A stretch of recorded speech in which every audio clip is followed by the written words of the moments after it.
नमस्कार, मी Ranjit sir. Math by Ranjit sir या यूट्यूब चॅनलवर आपलं सहर्ष स्वागत आहे.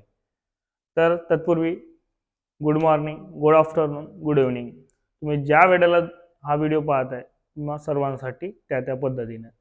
तर आजचं सेशन कोणतं आहे तर बघा, संभाव्य प्रश्नांची सिरीज वर्दी स्पेशल म्हणजे पोलीस भरती स्पेशल. क्लिअर? ओके. मग यामध्ये आपण पार्ट 1 ऑलरेडी डिस्कस केलेला आहे. आता पार्ट 2 विचारात घेऊया.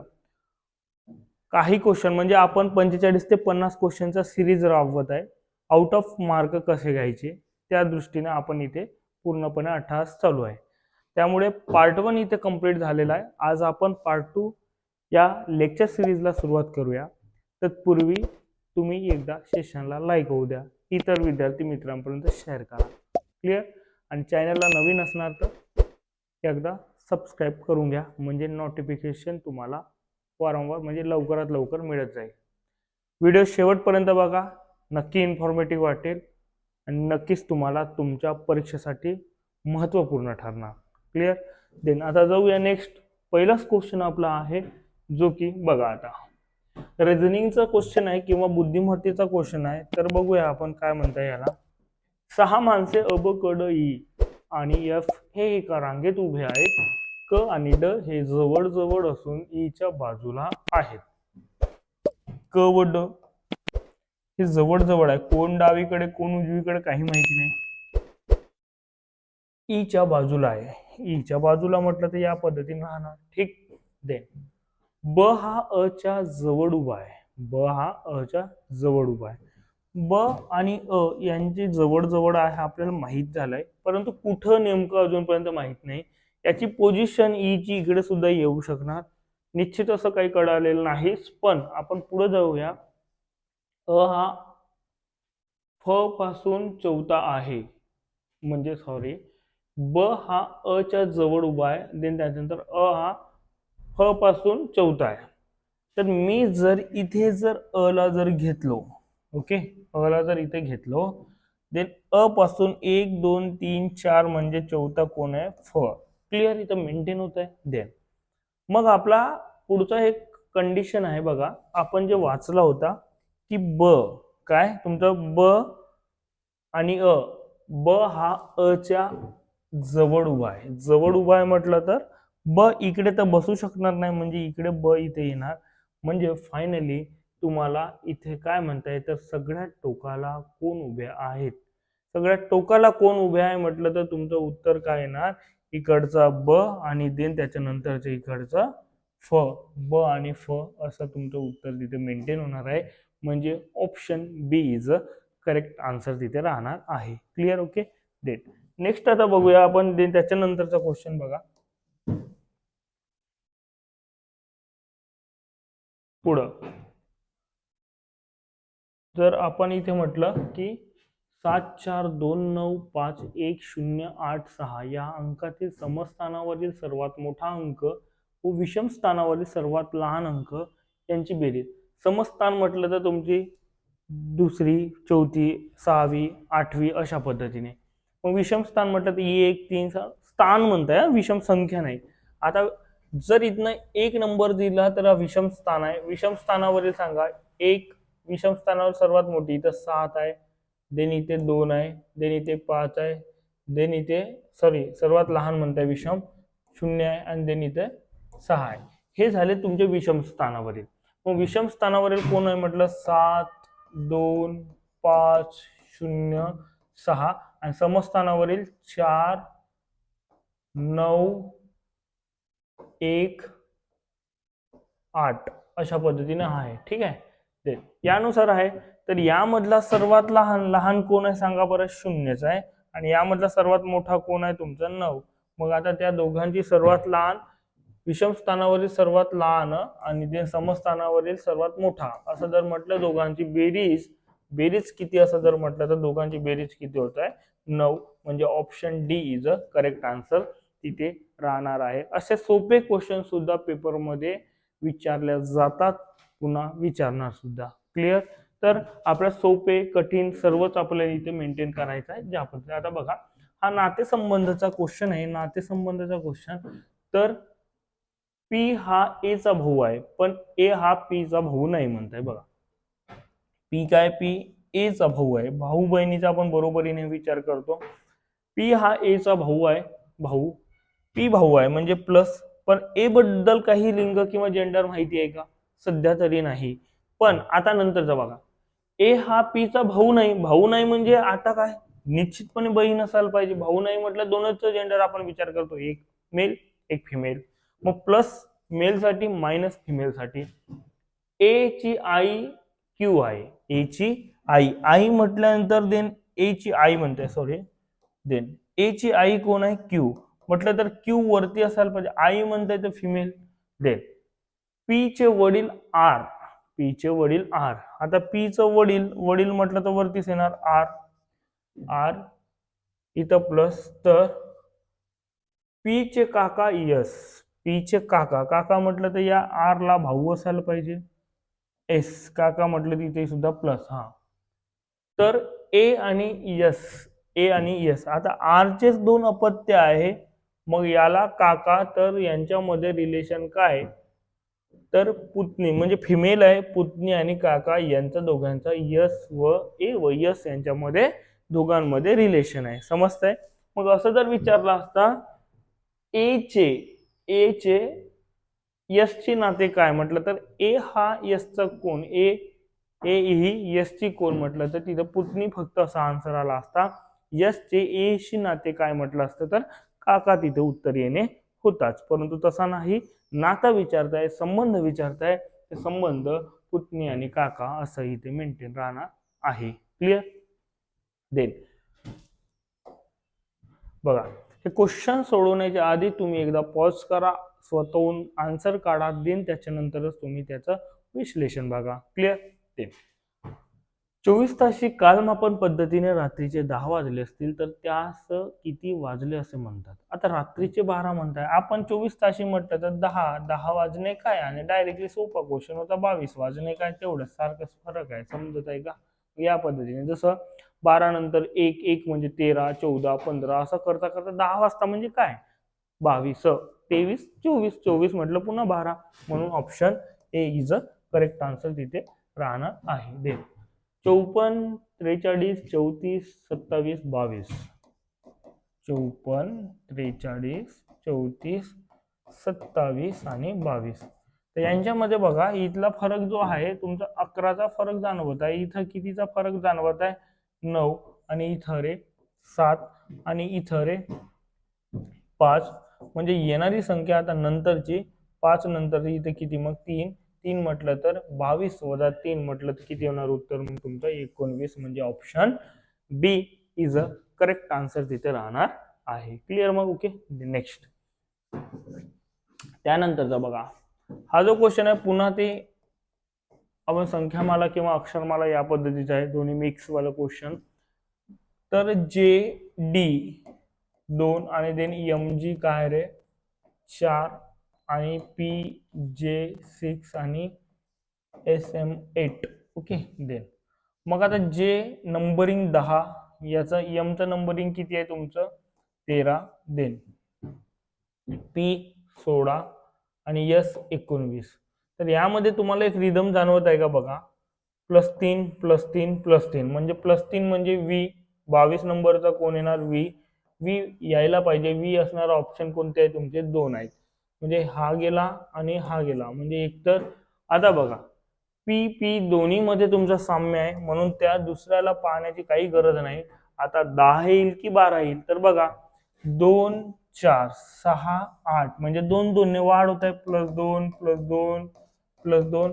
मग 8 नंतर 2 म्हटलं तर किती होणार? पी. आणि देन त्याच्यानंतर 10 म्हटलं कोणता येणार? Option D is a correct answer तिथे राहणार आहे. क्लिअर? मग ओके. नेक्स्ट पुढचं क्वेश्चन, खालील मालिकेतील गाळलेली अक्षरे शोधा. तर आता बघा, या टाईपच्या क्वेश्चन मध्ये आपण ऑलरेडी क्वेश्चन सिरीज मध्ये किंवा त्या पद्धतीने सर्व प्रश्न संच यामध्ये आपण तिथे बघितलेला, या टाईपचे क्वेश्चन बरेचदा आपण विचार केला. आणि प्रत्येक परीक्षेमध्ये म्हणजे पोलीस भरती प्रत्येक जिल्ह्यात किंवा प्रत्येकच तुम्हाला त्या पेपरमध्ये तुम्हाला हा क्वेश्चन तुम्हाला दिसून येईल एखादा. तर याच्या सोडवण्याची पद्धत, नेमकी पद्धत कोणती आहे तर लक्षात घ्या की यामधले घटक किती आहे एकंदरीत मोजून घेणे, रिकामी जागा पण, ठीक आहे, या सर्वांची मोजून देऊन त्याच्यानंतर त्याचे योग्य ते गट पाडणे आणि काहीतरी रिदम असा लागतो जसं PQRS किंवा देन PPP देन SSS किंवा काही असं एक लॉजिक तिथे मेंटेन होतो आणि त्यानंतर आपला रिकामी जागा. आता बघा इथे किती घटक आहेत मोजून घेऊ. 1 2 3 4 5 6 7 8 9 10 11 12 13 14 15 16 16चे नेहमी 4-4चा गट शक्यतो आपण पाडतो. तर 4चा गट पाडला तर काय होणार, P रिकामी जागा QR देन हा एक गट झाला. देन त्याच्यानंतरचा रिकामी जागा QR आणि देन त्याच्यानंतरचा PQQR देन त्याच्यानंतर रिकामी जागा तुमचं रिकामी जागा Q रिकामी जागा R. यामध्ये रिदम जर बघितले असते तर बघा 4चा PQQR जर आपण इथं Q जर घेतला आणि इथं जर P जर घेतला, PQQR PQQR PQQR PQQR म्हणजे रिदम बरोबर मेंटेन होत आहे. म्हणजे लॉजिक तुमचा PQQR, परंतु ऑप्शन काय जे आपण आता फिलअप केलेला आहे व्हाईट याच्यामध्ये, तर सांगा कोणता Q पहिला यायला पाहिजे, नंतर P, नंतर काय रे P, नंतर काय Q, QPPQ असं असणार ऑप्शन ए आहे. म्हणून तुमचं उत्तर काय राहणार, option A is the correct answer. म्हणून त्याचा आन्सर इथे मेंटेन आहे. मुलींच्या एका रांगेत साक्षीचा डावीकडून 13वा क्रमांक व उजवीकडूनचा 11वा क्रमांक येतो, तर हा तुमचा डायरेक्टली फुकटचा मार्क आहे. तर एकाच व्यक्तीचं डावीकडचा क्रमांक आणि उजवीकडचा फुकटचा मार्क म्हणजे प्रत्येक वेळी येतच असतो म्हणून सांगत आहे, ठीक आहे. तर डावीकडचा त्याच व्यक्तीचा उजवीकडचा क्रमांक त्याच व्यक्तीचा डावीकडचा किंवा पाठीमागून किंवा समोरून असेल तर त्या दोघांची प्लस करणे आणि -1 करणे म्हणजे डायरेक्टली तुमचं उत्तर काय येणार, 13 अधिक काय करायचं 11 आणि मायनस काय करायचं 1 म्हणजे 24 वजा 1 म्हणजे उत्तर काय होणार 23. असं शॉर्टली डायरेक्टली उत्तर तुमचं येणे आहे, जास्त काही विचार करायचा नाहीच. समजलं. देन पुढं, रेखा ऑफिस मधून बाहेर पडली व पूर्वेकडे चालू लागली व 2 वेळा डावीकडे वळून कॅन्टीन मध्ये शिरली, तर कॅन्टीनचे प्रवेशद्वार कोणत्या दिशेला उघडते. अशा पद्धतीने आहे. जर सपोज इन केस या पद्धतीने इथे या पॉइंटवर आहे, ऑफिस मधून बाहेर पडत आहे, पूर्वेकडे चालत आहे. पूर्वेकडे चालत असताना 2 वेळा काटकोनात, 2 वेळा काटकोन म्हटलं तर मला सांगा, आता इथे जर मी तुमच्या समोर असं जर पाहत असेल 2 वेळा काटकोन, ठीक आहे, तर मी जर असा 1 वेळा केलं तर तुमचा 90 डिग्री झाला. दुसऱ्यांदा केलं तर आपण मी जे पुढं या पद्धतीने जे तुमच्याकडे पाहत होतो, आता माझा चेहरा तुमच्या अपोजिट जाणे म्हटलं तर 2 वेळा काटकोन करणे होय. 180 डिग्री म्हटलं तर अपोजिट डायरेक्शन. मग एकंदरीत त्या व्यक्तीने तुमचा जो काही आहे तर अपोजिट डायरेक्शन म्हटलं तर इथे तुमचा चाल होता म्हणजे या दिशेने इथं आहे. क्लिअर आता अपोजिट, कारण हे एक या पद्धतीने जर म्हटलं तर हे 90 झालं, हे 90 झालं म्हणजे किती होतं तुमचं 180 डिग्री डावीकडे वळाला म्हणजे पश्चिम दिशेला त्याचा चेहरा आहे. तर प्रवेशद्वार, आता तिकडे जाऊन तुमचं काय होतं ऑफिस मध्ये कॅन्टीन, इथं कॅन्टीन असेल, कॅन्टीन मग याचं द्वार जे आहे तुमच्या कुठं उघडणार, तुमच्या पश्चिमेकडे उघडणार. कुठं उघडणार, सॉरी मग देन त्याच्यानंतरचा इकडे त्याचा चेहरा पश्चिमेकडे आहे आणि देन त्याच्यानंतरचा द्वार कुठं उघडणार. आता म्हणजे सपोज मी इकडे चाललाय आणि इकडे मी जर पश्चिम दिशा जर असं म्हटलं, ठीक आहे, पश्चिम दिशा, तर तिकडे उघडणारा दार जे आहे ते पूर्व दिशेला, माझ्या अपोजिट. मी जात कुठं आहे, पश्चिमेला. मग या पद्धतीने तुमचं उत्तर काय येणार, पूर्व. याचं उत्तर तिथे मेंटेन होणार आहे. जरा ट्रिकी क्वेश्चन होता, परंतु लक्षात घ्या या टाईपचे क्वेश्चन विचारलेले आहे, थोडं अनालिटिकली विचार करायचा होता. ओके. देन नेक्स्ट पुढचं, सोहन हा मोहनचा आते भाऊ आहे. बर, कोण, सोहन हा मोहनचा आते भाऊ आहे. बघा आता सोहन आणि मोहनचा आतेभाऊ, ठीक आहे. आता आतेभाऊ होण्यासाठी लक्षात घ्या, आत्याचा मुलगा म्हणून आतेभाऊ, मामाचा मुलगा म्हणजे मामे भाऊ, म्हणजे यांचे वडील असणार, वडील, अरे मोहनचं वडील असणार, त्यांची बहीण असेल, बहीण, ही बहीण म्हणजे कोण, मोहनची आत्या, मग आत्याचा मुलगा म्हणजेच कोण, सोहन, अशा पद्धतीने आहे. then पुढे जर आपण विचार जर केला तर रोहन हा सोहनचा मावस भाऊ आहे.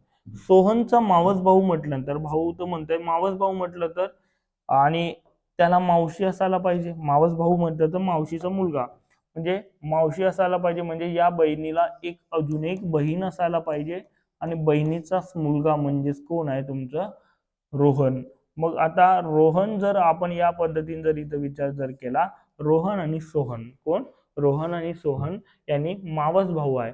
तर मला सांगा आता, रोहन हा मोहनचा कोण, मोहनचा कोण, दुसऱ्या त्याचा मुलगा म्हणजेच काय, आते भाऊ, तिथे मेंटेन होणार, म्हणून उत्तर कोणतं आहे ना, आते भाऊ. D is a option correct answer. समजत आहे का? मग या पद्धतीने त्याचं उत्तर काढणे होता.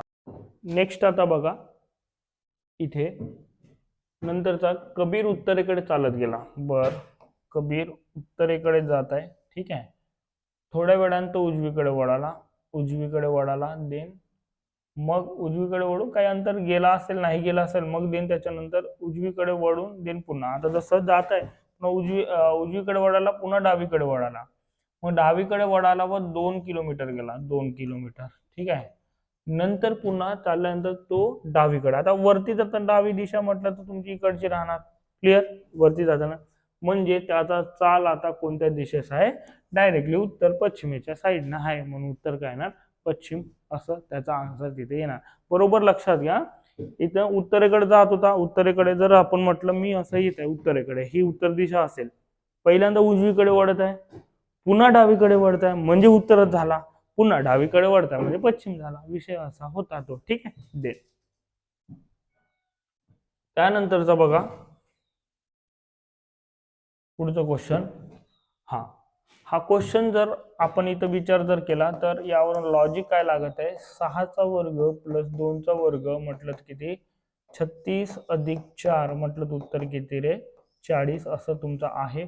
आता यामध्ये शेवटच्या याच्यामध्ये लावून पाहू आपण, तर तसं मेंटेन होत असेल तर 4चा वर्ग प्लस 5चा वर्ग म्हणजेच किती, 4चा वर्ग 16, 16 अधिक 25 म्हटलं तर किती, 41 आहे का ऑप्शन मध्ये, आहे, तर option C is a correct answer, ठीक आहे. देन पुढचा, आशिषचे वजन गोविंद पेक्षा अधिक आहे. आशिषचे वजन कोणापेक्षा, आशिषचे वजन कोणापेक्षा, गोविंदपेक्षा, गोविंदपेक्षा जास्त आहे. मोहितचे वजन जागपेक्षा कमी आहे. मोहित आणि जाग, मोहितचे वजन जाग असेल आणि इथं कोण असेल, मोहित असेल, आपण बाजूला काढून घेऊ. पवनचे वजन जागपेक्षा अधिक, पवनचे वजन जागपेक्षा अधिक व गोविंदपेक्षा कमी, कोणाचे, पवन, इथं पवन राहणार, पवन, देन त्याच्यानंतर इथं कोण, जाग राहणार, जाग, आणि देन कारण जाग, मग जागचा कोण येणार, मोहित, अशा पद्धतीने तुमचं उत्तर आहे, सर्व तिथे मेंटेन झालेलं आहे, मोहित.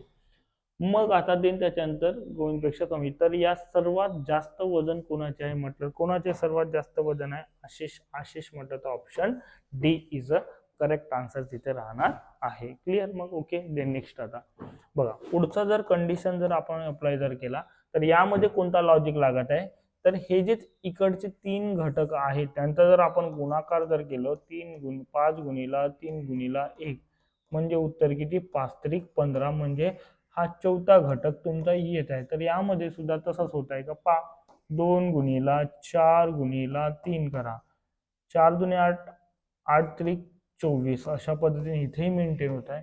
देन पुढं आता बघा, 4 गुणिला 4 गुणिला 2, 4 16, 16 दुने किती होत आहे, 32, 32 ऑप्शन मध्ये आहे, option B is a correct answer तिथे ठरणार आहे, ठीक आहे. देन नेक्स्ट आता बघा, यामध्ये एकूण आकृतीतील त्रिकोणाची संख्या किती, त्रिकोणाची संख्या जर म्हटलं तर आता तुम्हाला असं तिथे डायग्राम आता व्यवस्थित लक्षात घ्या, या पद्धतीचं एक डायग्राम तुमच्या आतमध्ये आहे, ठीक आहे, आतमध्ये ह्यामध्ये आहे. तर आता इथं 1 2 1 2 म्हणजे यापासून किती, 3, मग इथं 1 2 यापासून किती 3, 1 2 यापासून किती 3, कारण 1 2 3 असं होतंय ना, यापासून तुमचं किती पुन्हा 3.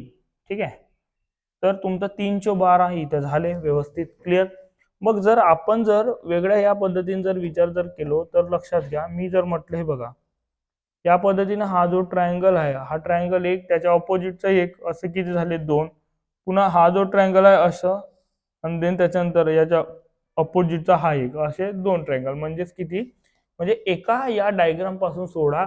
तर यामध्ये सुद्धा बघा ना तुम्ही, हा जो डायग्राम आहे, जर याला असा जर विचार जर केला तर हा सर्व डायग्राम म्हणजे यापासून किती बनतील 16, आणि देन त्याच्यानंतरचं, आणि पुन्हा देन पुढचं जर आपण जर विचार जर केला तर पुढचं कोणतं, तर बघा आता इथं वरचं जर आता याला सोडल्यानंतर हा जो हा वरचा भाग जर इथे जर असं मेंटेन जर होत असेल तर तुमचा वरचा भाग म्हणजे इथं किती होतं, पुन्हा इथे 16, म्हणजे 16 अधिक 16 किती 32 इथं मेंटेन होणार, आणि 32 ऑप्शन कोणता आहे तुमचा, option C is a correct answer. तिथे तुम्हाला त्याच पद्धतीने मोजणे होता. देन पुढं आता बघा, हा देन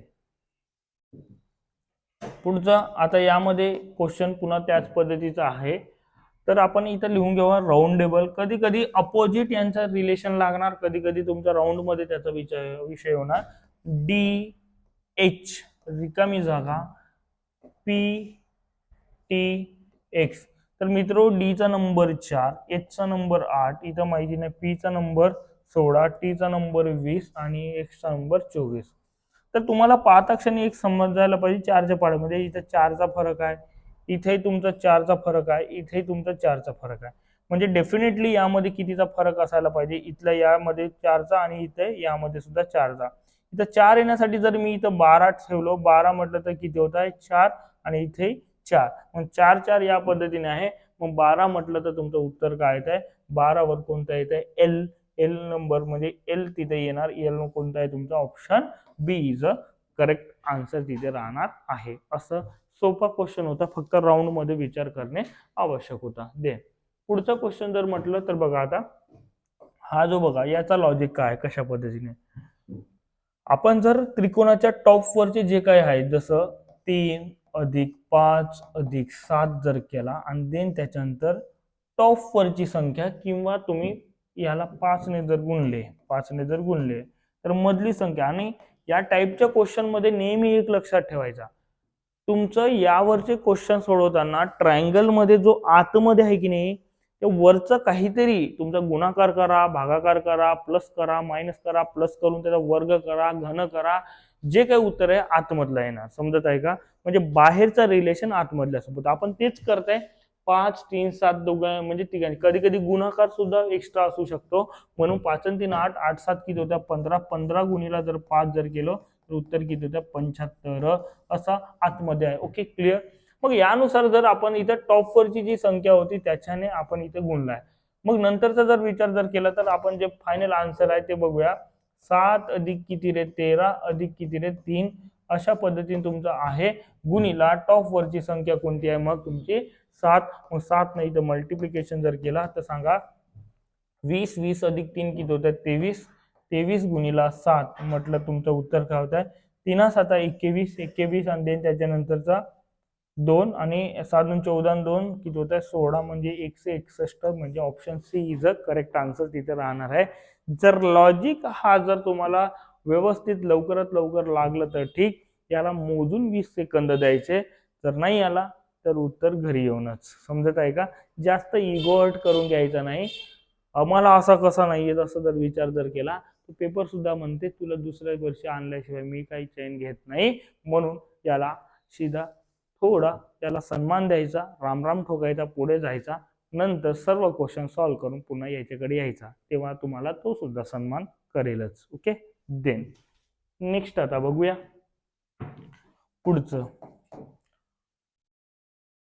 ए या व्यक्तीला एक काम पूर्ण करण्यासाठी 18 दिवस लागतात. तसेच हा इम्पॉर्टंट क्वेश्चन आहे, जर या टाईपचा क्वेश्चन जर विचारला तर लक्षात घ्या. आता तसेच बी या व्यक्तीला तेच काम पूर्ण करण्यासाठी 24 दिवस लागतात. दोघांनी एकत्र कामाला सुरुवात केली, परंतु काम संपायच्या अगोदर 5 दिवस अगोदर बी सोडून गेला. कोण सोडून गेला, बी. आता मला सांगा यार देन त्याच्यानंतर तर ए आणि बी या दोघांनी मिळून किती दिवस एकत्र काम केले अशा पद्धतीने आहे. एकूण काम किती अशा पद्धतीचे क्वेश्चन विचारायचं. आता जरा थोडं वेगळं आहे. तर बघा आता लक्षात घ्या. ए एका दिवसात किती काम करताय 18 आणि बी किती करताय 24. यांची आपण लसावी मेथडनं लसावी काढली तर किती होणार तुमची 72 मोठी संख्या 24. 24 72 आणि 18. मग यानंतरचा जर आपण विचार जर केला तर 18 म्हणजे इथे 4 ची कॅपॅसिटी आणि इथे किती 3 ची कॅपॅसिटी. म्हणजे एका दिवशी ए 4 कामं करतोय, बी तुमचे 3 कामं करतोय. ठीक. देन आता मित्र मला सांगा दोघे मिळून म्हणताय तर इथे एका दिवशी त्यांचं काम किती होणार 7 कामं होणार. पण मला सांगा कोण सोडून चालला बी सोडून चालला. कोण सोडून चालला बी. म्हणजे एक्स्ट्रा ते नंतरचे 5 दिवसाचं काम आहे तर कोण केला असेल ए केला असेल. समजत आहे की नाही. मग एच 5 दिवस आता हे दोन्ही मिळून 7ही दिवस म्हणजे तुमचे पूर्ण दिवस होते असं म्हटलं आहे. ठीक आहे. तर आपण काय करू त्यांनी 72 कामे पूर्ण त्या पद्धतीने दोघे मिळून काम संपवले असते. पण त्यापैकी 72चे 72 दोघे मिळून केले का नाही. त्यामुळे तुमचा आता देन कुठपर्यंत तुमचं 72 कामे करायची होते. 72 पैकी त्यांनी किती दिवस होते तर शेवटचे 5 दिवस असताना शेवटचे 5 दिवसात आता काम संपेल असं म्हणताना कोण सोडून गेला तुमचं बी सोडून गेला. म्हणजे एक्स्ट्राचे काम कोण केला असेल ए केला असणार. मग ए एक्स्ट्राचे काम किती केला असेल सांगा बरं. एक्स्ट्राचे काम हा केला म्हणजे याची कॅपॅसिटी किती दिवस 5 दिवस. एका दिवशी 4 कामे तर किती दिवस म्हणजे तुमचं 5 दिवसात किती कामे 20 कामे तो केला असेल. मग 20 कामे जो केला आहे मग 20 कामे जर आपण जर उर्वरित जर आपण टोटल किती होते 72 वजा जर आपण जर 20 जर केलं तर उत्तर किती 52. 52 कामे जे आहेत दोघे मिळून म्हणजे एकत्र काम केले तेव्हाचे आहे. एकत्र किती दिवस काम केले.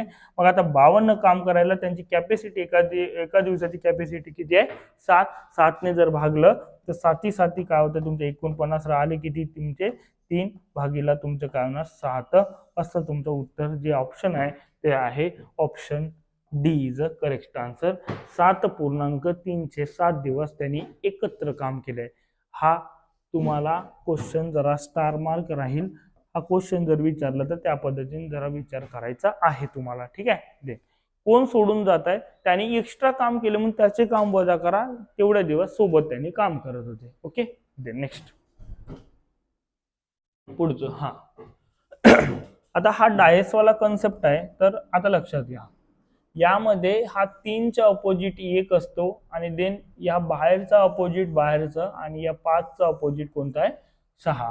म्हणजे 3चा अपोजिट 1 आणि 5चा अपोजिट काय 6 आणि 2चा अपोजिट किती 4 अशा पद्धतीने.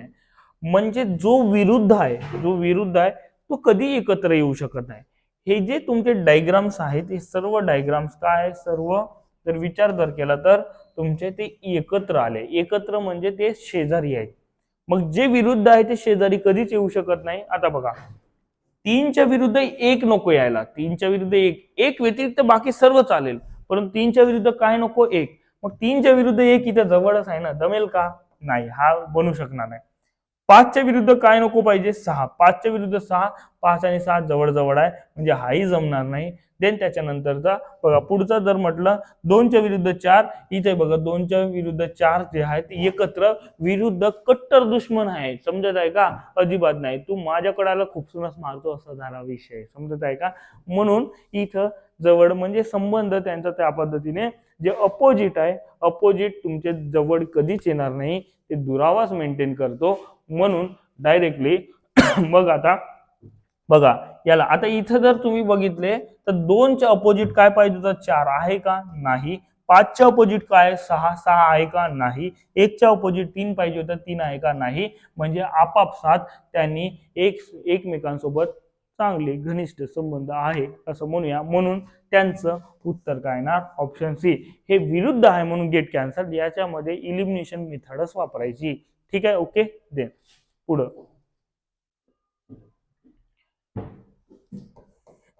देन संजय वयाने शंकरपेक्षा 4 दिवसांनी मोठा आहे.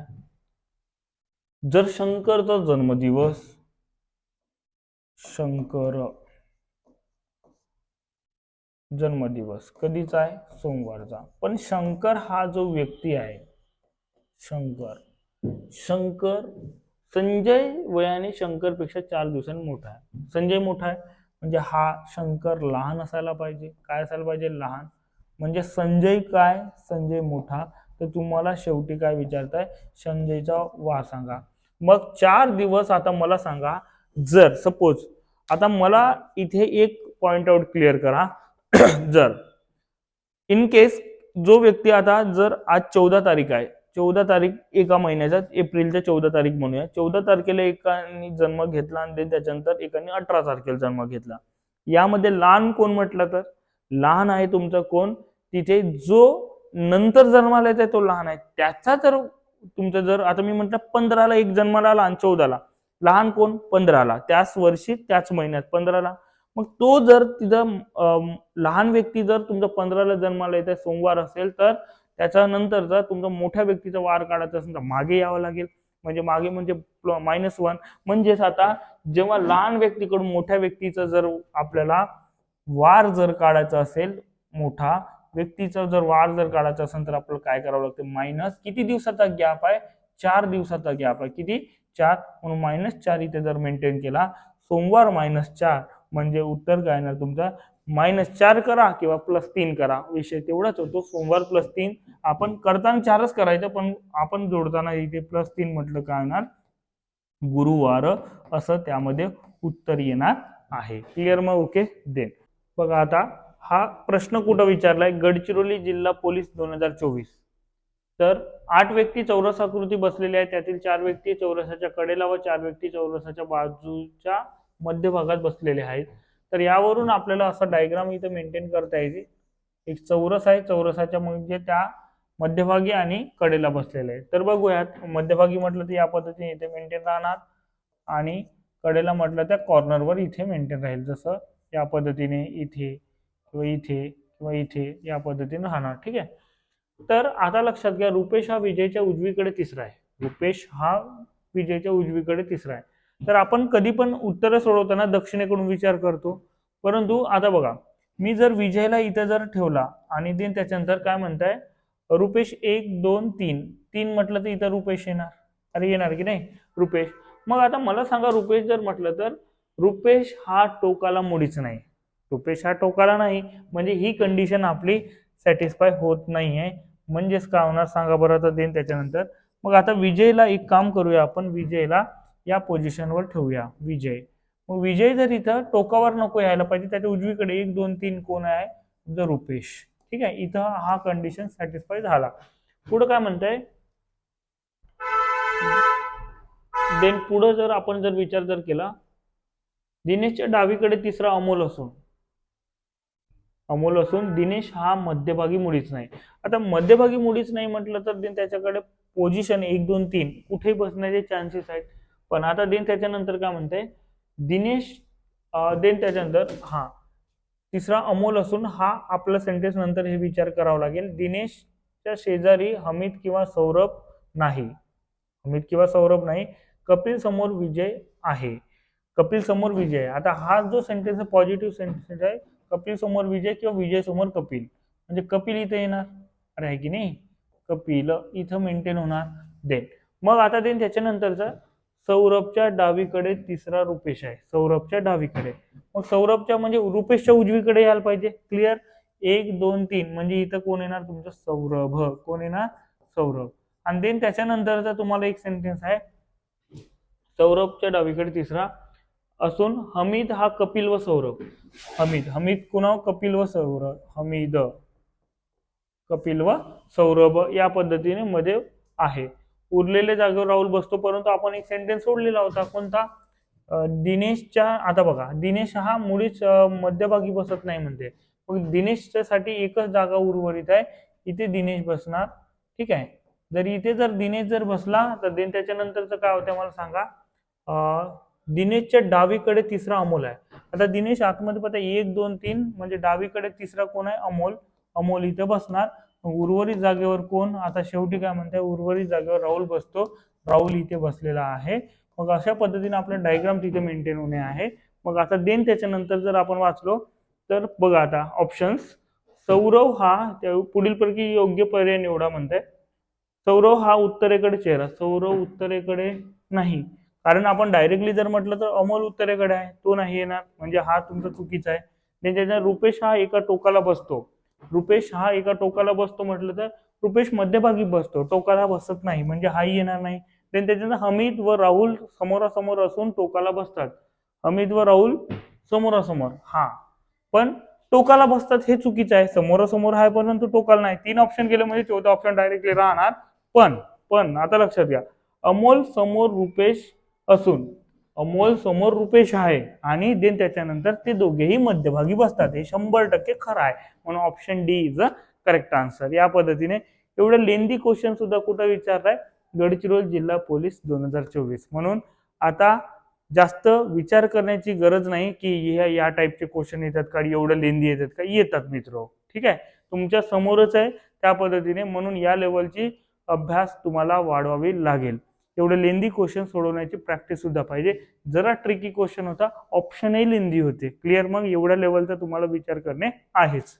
देन पुढे कृती आहे. किती मुले आहे म्हणजे 6 मुले म्हटल्यानंतर आपल्याला डायरेक्टली या पद्धतीने असं विचार, एकतर गोलाकृती काढा, डायरेक्टली असं काढा. कारण काय, इथे 1 2 3 4 5 6. क्लिअर? मग जर आपण इथं म्हटलं तर सर्व केंद्राकडे तोंड करून आहेत. राजीव मोहनच्या उजवीकडे. कोणाच्या? मोहनच्या. मग आपण दक्षिणेकडून विचार करतो, राजीव मोहनच्या. मोहन इथे असेल, मोहनच्या उजवीकडे कोण? राजीव. आणि पण विजयच्या डावीकडे नाही. मग विजयच्या डावीकडे नाही असं म्हणताय. मग विजयच्या डावीकडे नाही असं जर विचार जर केला तर विजय कुठे येणार अजूनपर्यंत काय आपल्याला माहिती नाही. पण आता लक्षात घ्या, चंदर हा बाबू आणि विजयच्या मध्ये आहे. आता बाबू आणि विजय, मग एकंदरीत तुमचं विजय जर आपण इथे जर कन्सिडर जर केला, विजय, ठीक आहे, विजय आणि देन त्याच्यानंतरचं बाबू म्हटलं तर आता देन इकडे तर बसण्याचे चान्सेस नाहीये, कारण ऑलरेडी इथं बसू शकेल बाबू. देन आणि त्यांच्या दोघांच्या मध्ये कोण येत आहे? चंदर. ठीक आहे, या पद्धतीने आहे. मग देन त्याच्यानंतर यांची पोझिशन अजूनही माहित नाही बरं का, कारण बाबू इथे बसू शकतो, इथे बसू शकतो. पण आपण एक कंडिशन अप्लाय केलाय, पण अजय विजयच्या डाव्या बाजू. हा, आता बघा, अजय जर खाली पाहताना त्याची डावी बाजू कोणती? मग इकडेच राहणार अजय. ठीक आहे, या पद्धतीने डाव्या बाजूस जर तुमचं कोण आहे, डाव्या बाजूस विजय, अजय हा विजयच्या डाव्या बाजूस. झालं सेटलमेंट सर्व. मग आता देन त्याच्यानंतर काय म्हणताय तुम्हाला की विजय व मोहन यांनी आपापसात, म्हणजे विजयच्या ठिकाणी कोण गेला? मोहन. जर आपण इथे मेंटेन जर केला, बघा इथे मोहन म्हटलं आपण, मोहन, आणि देन त्याच्या ठिकाणी कोण आला? विजय आला. आणि देन मग आता तुम्हाला काय विचारते सांगा, विजय पुढे काय विचारते? अदला बदल केली तर विजय व चंदर. आता बघा, इथं विजय आला, इथं चंदर आला, यांच्यामध्ये कोण आहे मग तुमचा? बाबू. असं option C is a correct answer असं राहणार होता.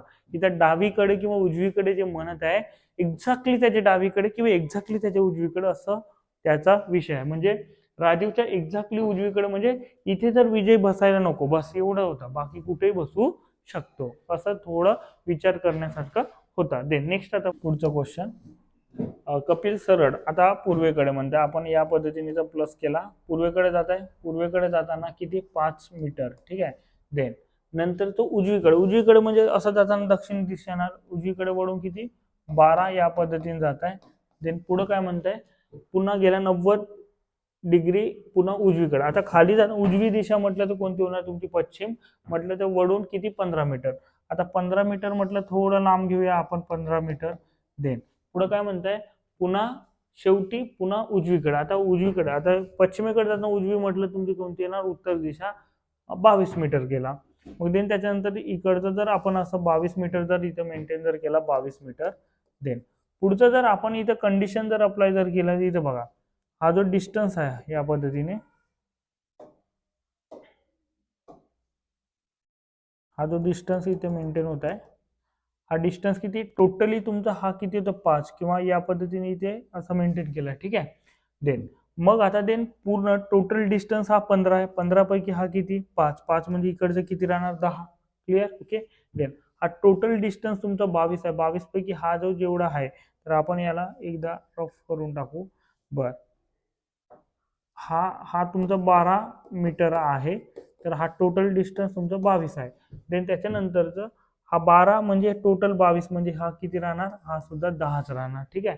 म्हणजे हा तुम्हाला शॉर्टेड डिस्टन्स मधल्या या पद्धतीने असं तुम्हाला उत्तर काढायचं आहे. म्हणजे इकडचं 10 इकडचं 10 म्हणजे डायरेक्टली आपण पायथागोरस थेरम जर वापरलं, पायथागोरस थेरम काय म्हणते, कर्णाचा वर्ग बरोबर बाजू 1 चा वर्ग बाजू 2 चा वर्ग, म्हणजे हा जो डिस्टन्स तुम्हाला इथं काढायचा आहे म्हणजेच 10चा वर्ग प्लस इकडे 10चा वर्ग म्हणजेच काय होत आहे 100 अधिक 100 किती होत आहे तुमचं 200. 200 म्हटलं तर मग इकडे कर्णाचा वर्ग म्हटलं तर तुमचा कर्ण बरोबर तुमचा डायरेक्टली काय होणार, कर्णाचा वर्ग बरोबर कर्ण बरोबर काय होणार मग आता डायरेक्टली रूट ऑफ 200 अशा पद्धतीने. कारण पायथागोरस थेरम काय म्हणते, कर्णाचा वर्ग बरोबर बाजू 1 चा वर्ग. आता याच्यामध्ये जर आपण पॉइंट आउट जर दिला ए बी आणि सी, ए बी एक बाजू आहे, बी सी एक बाजू आहे आणि ए सी आपल्याला उत्तर काढायचं आहे. मग आता देन त्याच्यानंतर आता बघा रूट 200 आहे का पाहू, 3 ऑप्शन मध्ये रूट 200 आहे.